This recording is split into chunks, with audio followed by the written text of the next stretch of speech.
Hi guys, today we're back reading IceBreaker, a #1 New York Times bestseller by Hannah Grace, Chapter 9. Yeah, if you listened to the last chapter, I have no clue what's gonna happen. I know what's gonna happen, but yeah. Anyways, this is Chapter 9, Anastasia. Yeah. There's a real chance I can spontaneously burst into flames any moment. Nate's voice is barely above a whisper, and he suggests testing his theory. But I feel very syllable all over my skin, and goosebumps spread down my neck and across my chest. I have been betrayed by my body, but the second he puts his hands on both sides of my head, I lean in. Bro, that must be so uncomfortable for him. He barely touched me, and yet I'm ready to melt into a puddle at his feet. I don't know whether it's the proximity or the sheer adrenaline or the tequila, but every rational thought disappears and I crush my mouth against his. He wastes no time sinking his hand into my hair at the nape of my neck, gripping tightly. What? Oh my gosh, that's actually uncomfortable. His free hand slips around my body and palms my ass, making me moan into his mouth. The hell? Nate is everywhere at once. All I can do is hold on to him and take it. Okay. When his mouth travels down my neck, sucking and nipping, I'm practically panting. I didn't think this would happen when I followed him up here, I swear. He just looks so good in his tux, and watching him nervously check the party is going well all night has been sort of endearing. And he's hot as fuck. Have I said that before? All dark hair, dark eyes, and muscles upon muscles upon muscles. He sinks to his knees in front of me, tugging at his bow tie and undoing the top button of his shirt.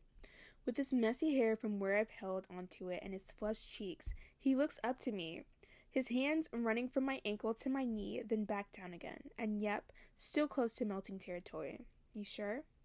Do you have a pen and paper for me to draw you a map? I'm making jokes. Why am I making jokes? Why do I find how unimpressed with me he looks right now? So unfunny. So funny and hot. I don't joke about consent, Anastasia, he says softly, leaning forward to kiss the inside of my knee. Did I read that right? Oh, I did. I'm sure. I don't know why I'm sure. I'm sure I shouldn't be sure.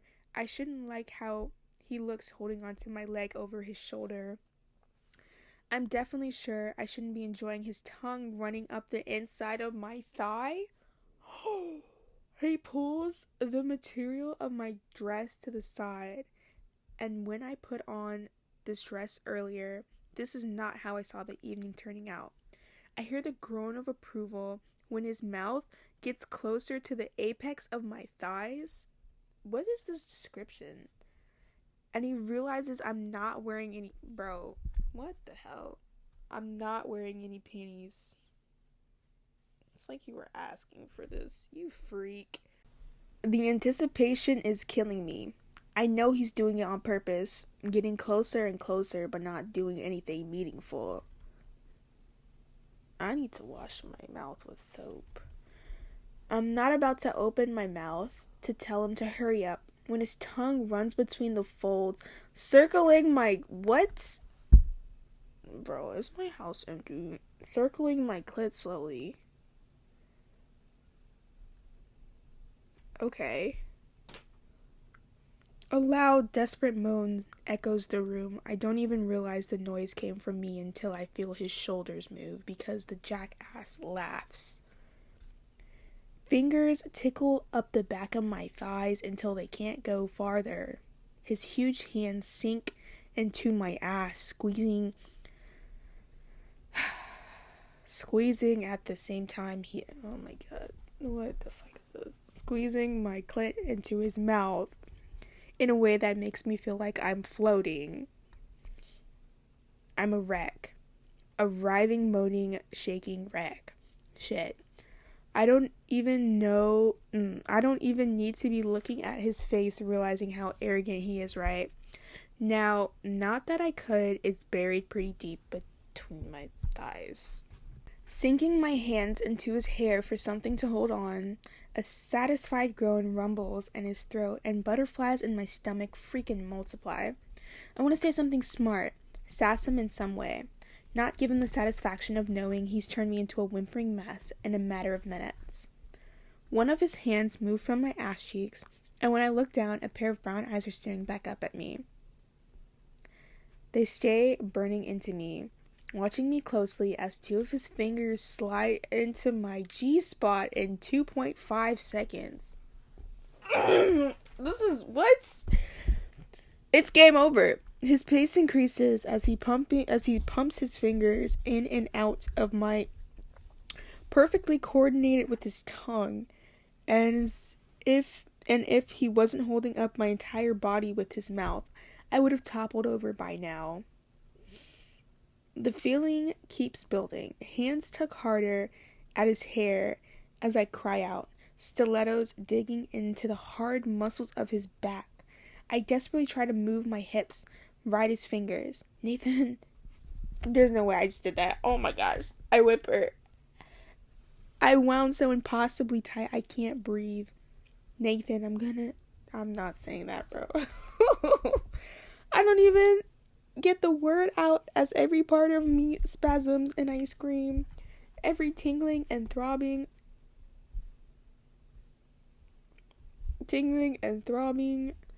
as I tighten around him and bucking and thrashing, pleasure heating flooding my entire body. Removing his fingers and mouth, he leans back so he can look at me properly, wearing the smuggest expression I've ever seen as he sucks his fingers into his mouth, not once breaking eye contact. What the hell? Oh my gosh. Oh fuck. It's been days since the party, and every day I learn something new about myself. Oh, okay. So just stop there. Okay, alright.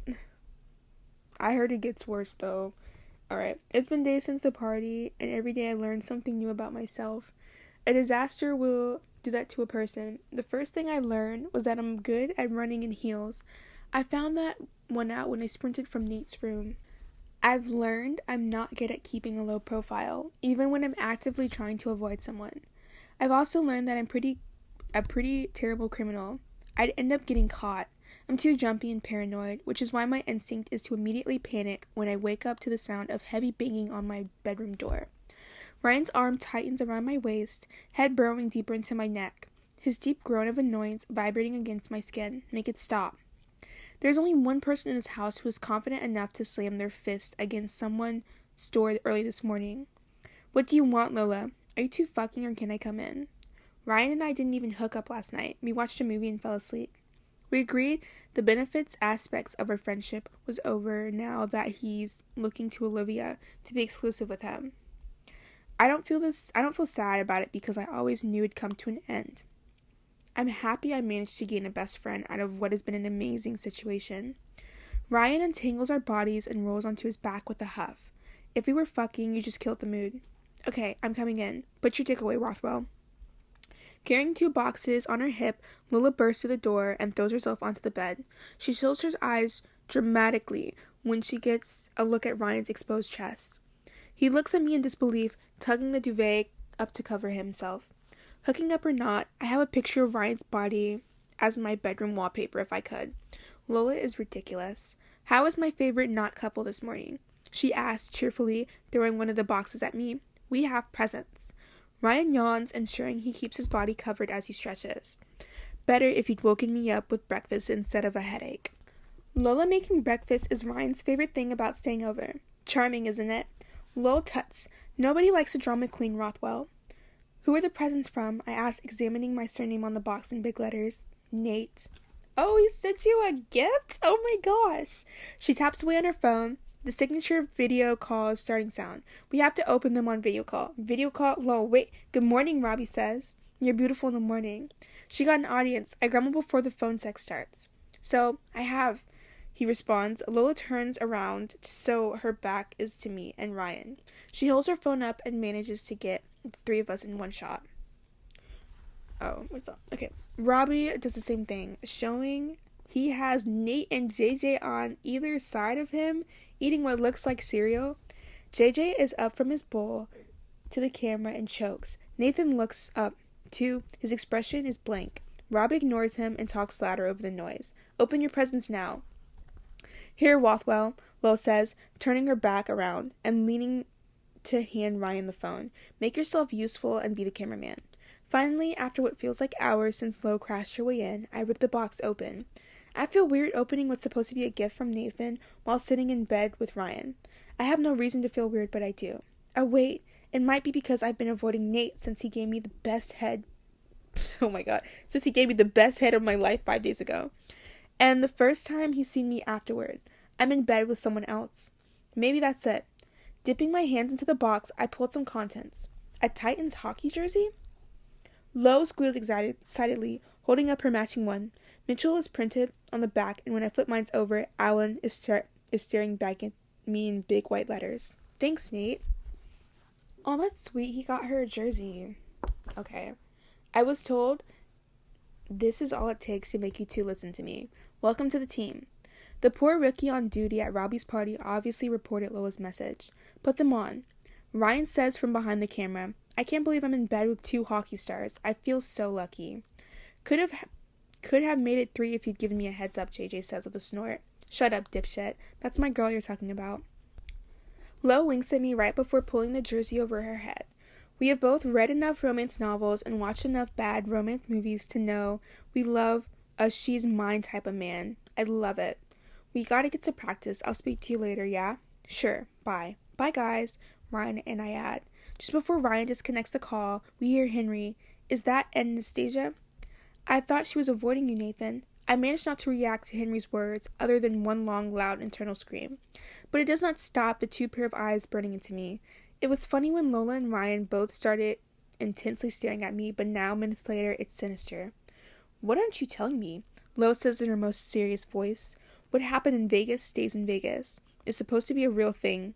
I know technically it was a Vegas party in Maple Hills, but the rules should still apply. I should be allowed to be a little irresponsible and a little slutty and not have to share with my friends. Unfortunately for me, keeping secrets of Vegas haven't met Lola.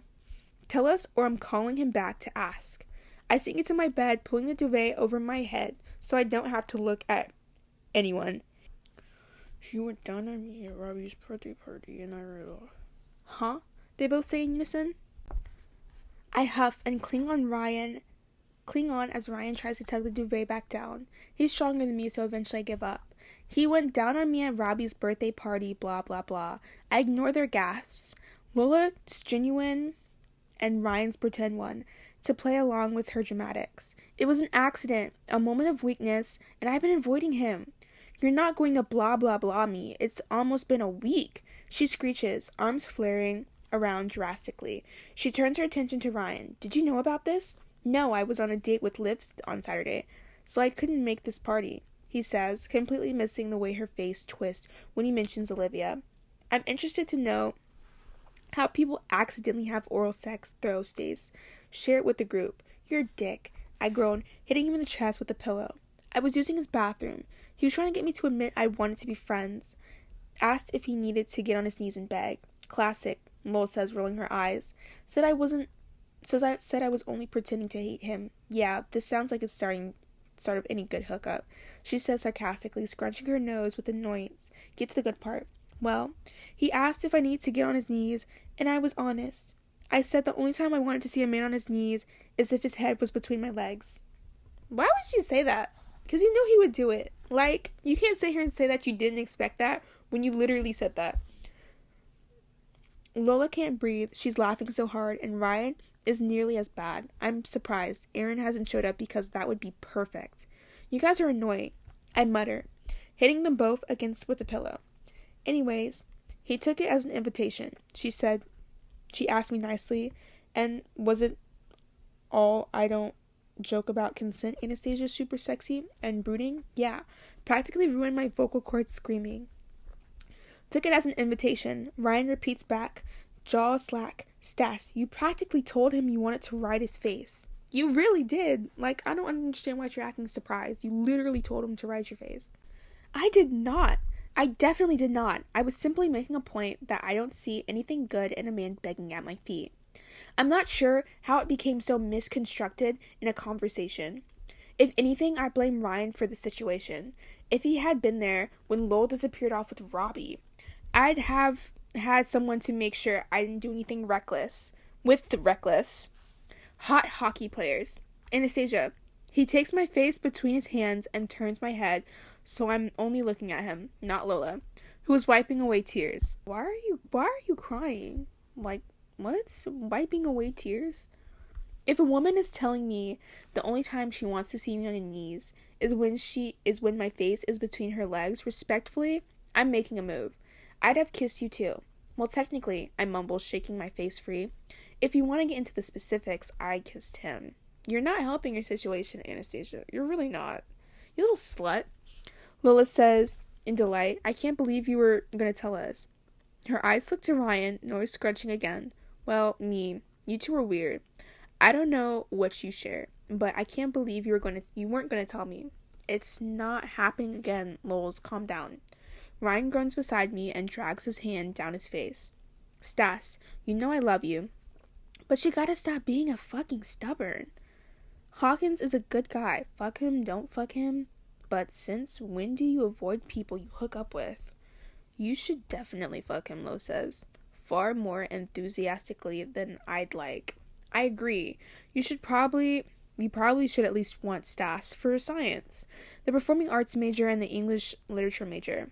The least two STEM people I know both look at me, synchronized, nodding, and talking for science. Yeah. Okay, well, that's the end of that chapter. You can find the previous chapters on my page and subscribe to get notified when I post the next chapter. Bye, guys!